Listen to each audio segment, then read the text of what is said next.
Hey folks, I'm Dave Isaacs, and today I want to take a look at a real classic, Marvin Gaye's What's Going On. And I've played this song for many, many years, but as has been happening a lot lately, I went back and gave a real listen to it and discovered that while I had the chords right, there was a much cooler part in there than I had any idea existed.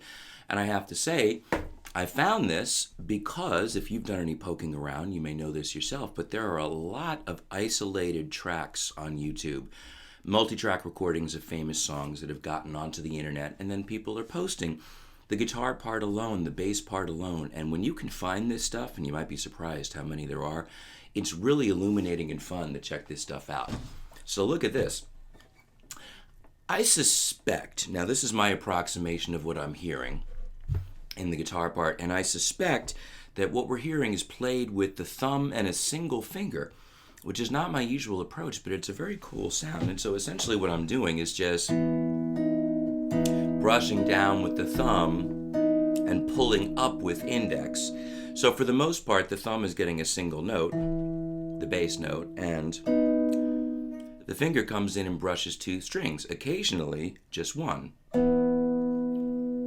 I'm holding a simple E major 7th chord here. I've got my index finger on the 7th fret of the A string, ring finger on the 9th fret of the D string, and middle finger on the 8th fret of the G string. So 7, 9, 8. This is derived from an A shape E bar chord here at the 7th fret, right? Here's our E note, A, B, C, D, E.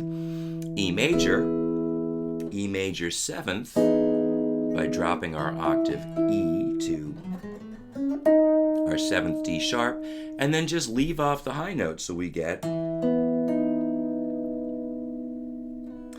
E major 7th. Now, I'm trying a couple of different fingerings here. Again, I'm approximating what I think I hear and also just looking at connections between chords. I will say there's a couple of places where I'm altering the guitar part a little bit from the original because we need to include the bass note. If you're just playing the guitar and there's a bass player, particularly if you got James Jamerson playing bass, you don't need to worry about that being covered. But if you're playing the song alone, especially with this arrangement, we do need to get a bass note in there because it will actually alter the chord. And I'll show you that when we get to it. For now, E major 7th. And our intro pattern goes like this.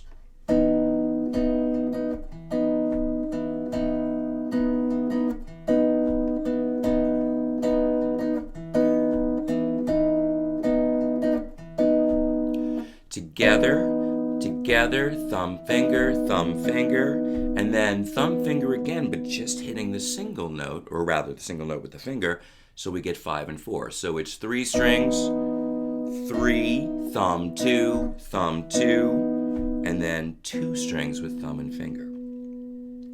Our intro is just the E major 7. When we get into the verse, we have 2 bars of E major 7, followed by 2 bars of C sharp minor 7. Now, I will say that I've looked at a couple of different ways to play this. I think transition-wise, this makes a lot of sense to finger it in this position, C sharp bass on the 9th fret of the low E, skip the A string, and then we get 9th fret of the D, 9th fret of the G, and it's a nice convenient 3-note C sharp minor 7 derived from the big E shape bar chord here at the 9th fret. So we're just doing this. The only thing is the intonation on this voicing can be a little tricky. So you have to really be aware of how you land, and if you have a hard time making that sound clean, you could also play C sharp minor 7 down here using a 5th string root, 4th fret here of the A string, 4th fret of the G string with middle, and I like to use pinky for this fingering, 5th fret of the B string. So then we're talking about this.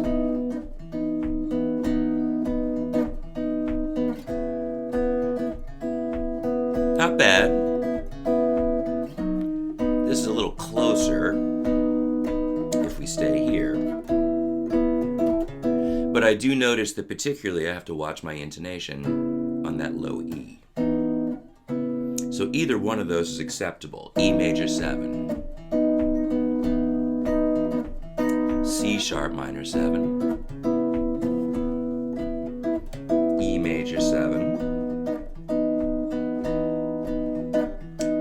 sharp minor 7. Here's where we make a change. The guitar part really just goes to an A triad right here. 7, 6, 5 on strings 4, 3, 2. But here's the problem. The bass at this moment goes to an F sharp. The chord is actually an F sharp minor 7th. So I'm going to revoice this A and put it down here so that we can have this fingering for F sharp minor 7, which I think really sounds nice and full. And then we just use the same basic pattern. Now I'm just playing a bar. You really could use this, use the same fingering we used up here, and that's fine too. In fact,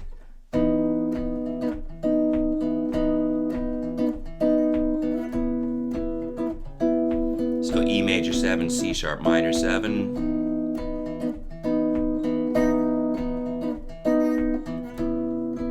Now just use the same fingering, second position, and then maybe revoice it from this either to this, depending on how you finger a minor 7, but it works fine just with a bar like this because I'm not going to hit string 5, so all I need really is either this. You could do that too. There's lots of options. This is what I have in the tab. And then we jump up to an A triad with a B bass. And then we jump up to an A triad, 5, 6, 7. But notice my fingering, index, middle, pinky on strings 2, 3, 4. This frees up my ring finger to get string 6 at the 7th fret. There's our B bass, nice gospel chord. A triad over a B, be written as A/B. B13, fret 7 on 6 and 4, fret 8, fret 9. And actually the original guitar part doesn't play the bass note, but for the fullness we really do need. So that is the whole verse.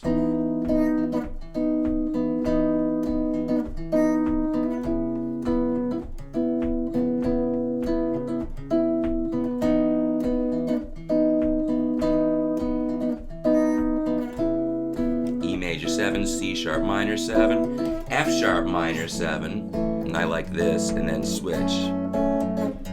And then here.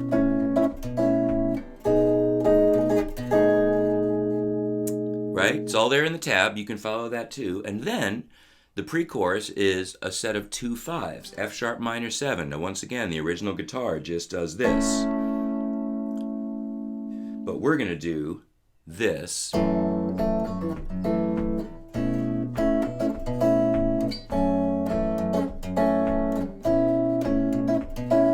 So it's F sharp minor 7 to A over B. Now you could actually play over B over here. So this would make this a lot easier. I just don't like the sound as much. It's harder to get up here, but it sounds better. Plus, that last time we can switch in the middle of the bar. F sharp minor 7.